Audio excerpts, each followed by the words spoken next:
Greetings everyone. Today we're going to be discussing the exclusive brokerage listing agreement.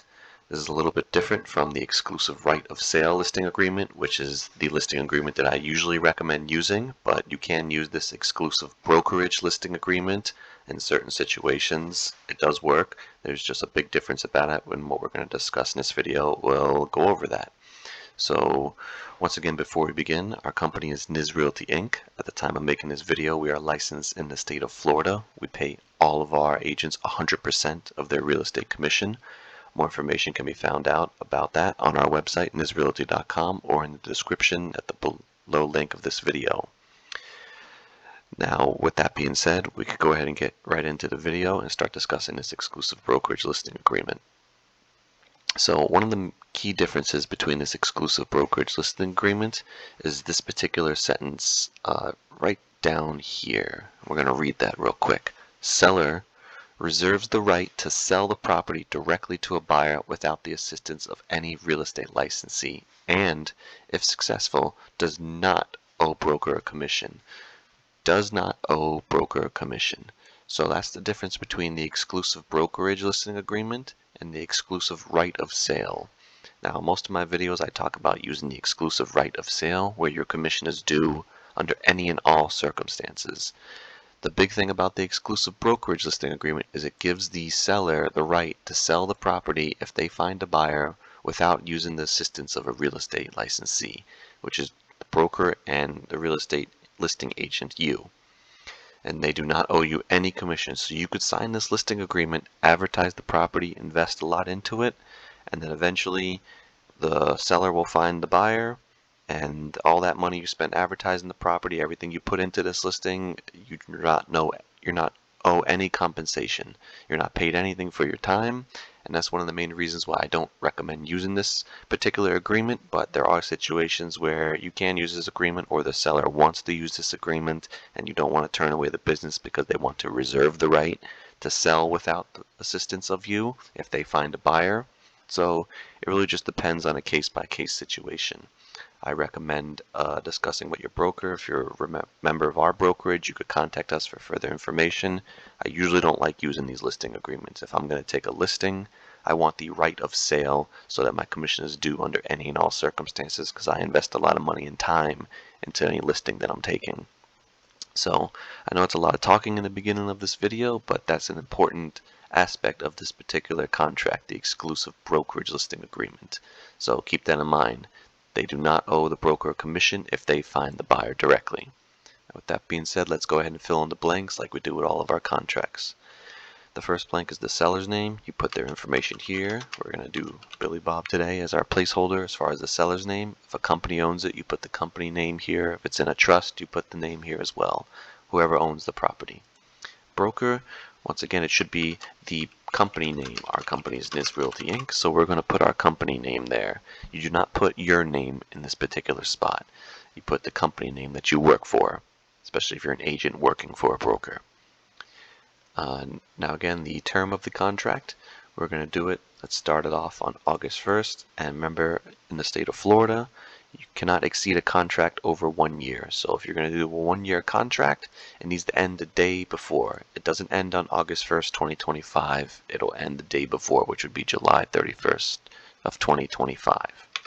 So remember that. I see that mistake made a lot, where they'll write August 1st, 2024, and then August 1st, 2025. That exceeds 1 year and is incorrect and not allowed. So make sure, if you're doing a 1-year contract, which is the maximum term, make sure it expires the day before. The street address, as I always say in all of my videos, we use this particular address as a placeholder. And I always say, write the full city, state, and zip code. A lot of realtors, they don't write the city, they don't write the state, they leave out the zip code, which is unacceptable. You need to write the full city and state and zip code, the full address with any unit numbers. If there are any unit numbers, you could put number sign 14, you could write unit 14, but make sure the full address is here in this particular area. Do not leave something missing like the zip code or the city. I know it sounds silly, but I see it all the time and it's unacceptable. The legal description, you'll get that from the property appraiser and public records. They're sometimes really long, but you'll put that here. If they can't fit in this space, click see attachment, and you could write C Exhibit A and create a separate exhibit to list the legal description. Personal property, you could list that here, such as refrigerator, washer, dryer, etc. If there's too much to put here and there's furniture included, you could do an attachment here. See Exhibit B if you want in order to put that there. Occupancy, if there's a tenant there, you check mark is, and when their lease expires. For the purposes of this video, we're going to check mark the second box, and there's no tenant at this property, so it's completely vacant. The price, you write the price here. Let's say the price today is $250,000, so we'll write $250,000. The financing terms, I like to check mark all of them: cash, conventional, VA, FHA, unless I specifically know that the condo community or homeowners association, they don't allow or won't be approved for FHA mortgages, and you could check mark those off, but I still like to include them anyways and just entertain all offers. You could check mark other and put hard money lending or anything else here, but that's up to you. I'm not going to go through these next fill in the blanks here with seller financing, assumptions of existing mortgage.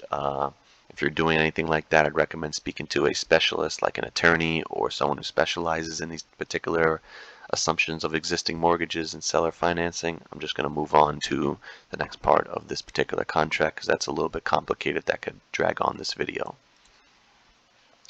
So the next part here that we fill out is the broker authority. A lot of times I leave this blank and don't fill it out because if you check mark this box, that means you cannot list a street address on the internet. There are ways in MLSs to not list the street address if you don't want that information out there. I don't really recommend that with residential listings, but if your seller does not want their full street address advertised on the internet, you would check mark this box. And then you would make sure they initial down here in this area. The other thing you could do is you could authorize the seller can authorize the broker to not display the property in the MLS. I usually, especially for residential, always advertise my listings in some type of MLS or multiple MLSs. But if the seller does not want that and you're doing things differently, you would check mark this box. For the purposes of this video, I'm not going to check mark these boxes because it's seldom scenarios that I usually check mark these. It's a very specific circumstance. Most of the time, you're going to have the full address advertised. You're going to have it on an MLS and advertise it in the best possible way. But if you do check mark these boxes, make sure you mark them and then have the seller's initial here. The next part is part E down here.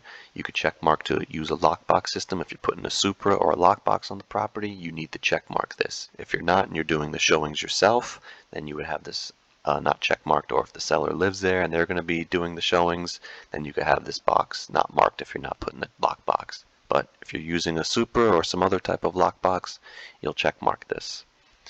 The next two boxes down here, it's at your discretion if you want to withhold verbal offers and withhold offers once a seller accepts a sales contract. I usually check mark these boxes, but that's up to you if you want to have this box checked. I usually do, but I'm going to leave this check marked here, and you'll proceed how you feel is best for your business. The next part down here, sometimes I check mark these, sometimes I don't. This is for estimated market value and to write comments about the property. There's a way to turn this off in most of your MLSs. A lot of times it just depends on the listing. I usually leave them blank, but if the seller requests, I check mark them and then I change the MLS to not allow any of these things. For the purposes of this video, I'm just going to check mark them and move along. Seller obligations, you could read through this, but down here, if there's anything that you know about the property that affects it, such as code violations, maybe the roof leaks, maybe the septic tank is old and has problems, maybe there's a drywall issue, anything that you know about the property that could be an issue, you want to list it here. If you don't know anything, I recommend always writing unknown. So for the purposes of this part, we're going to write an unknown because let's assume there's nothing wrong with this property that we're filling it out. But if you do know something that affects the property value, you need to list it here and you need to disclose that to any potential buyers. The next paragraph is compensation. This is where you will fill out how much compensation you're charging the seller. It could be anything from here. I'm only going to fill out this part A. Part B and part C I usually never fill out. If you're a member of our brokerage, you could contact us for further information if you're doing anything in regards to these, but most of the time you'll charge either a flat fee or a percentage of the sales price. So you could put whatever you want here, 6%, 8%, 5%. If you charge any additional fees, like you could do 5% plus a $400 fee, or you could just do a flat fee amount. Let's say you're charging only $10,000. You could do that, or you could even just list the $10,000 here if you're just charging a flat fee. But let's say for this video we're doing a 5% of the purchase price, and we're also doing a $400 transaction fee, processing fee. That's how we'll put it there. The termination date or the protection period, you could read through this paragraph. I'm just going to go through it quickly. I usually put 90 to 180 days. I usually like to put 180 days, but you could put whatever you want here, 30 days, 60 days, 180 days. It's completely up to you. Retained deposits, you could read through this paragraph. I usually put 50% here, but you could leave it blank. It really just depends on what you and your client want to agree upon, but you could put whatever you want here, 50%, 15%, 80%. My recommendations is to either leave it blank or to fill it out with either 25 to 50%. I usually put 50% here, so I'm going to leave that amount. As we move along, compensation to buyers, brokers. So this is one of the new things with the changes to the real estate industry. You would have to check mark one of these boxes. The first box is if the listing broker is going to be compensating the buyer's broker. The second box is if the broker is going to authorize the seller to compensate the buyer's broker, which is I usually recommend this amount if the seller is going to be working with buyer's brokers. The last box is if there's no compensation being offered, you would check mark this. If you're not offering any compensation to a buyer's broker and the compensation you're receiving is not going to be split with anyone. I usually recommend that, let's say you're charging the 5%, you could recommend here that the seller will pay a separate amount of whatever it may be. Let's say in this case 2.5%. You'd put that there to let the seller take care of that. But you can have the listing broker check mark up here, and then you could have the 2.5% paid out from the listing broker. It really just depends on what you want to do. For the purposes of this video, I'm just going to put that the seller is going to compensate any buyer's broker. The next paragraph is brokerage relationship. I do have other videos discussing about relationships. I usually always recommend to act as a transaction broker, but if you need to act as a single agent, you can check mark this box down here. There's also a no brokerage relationship.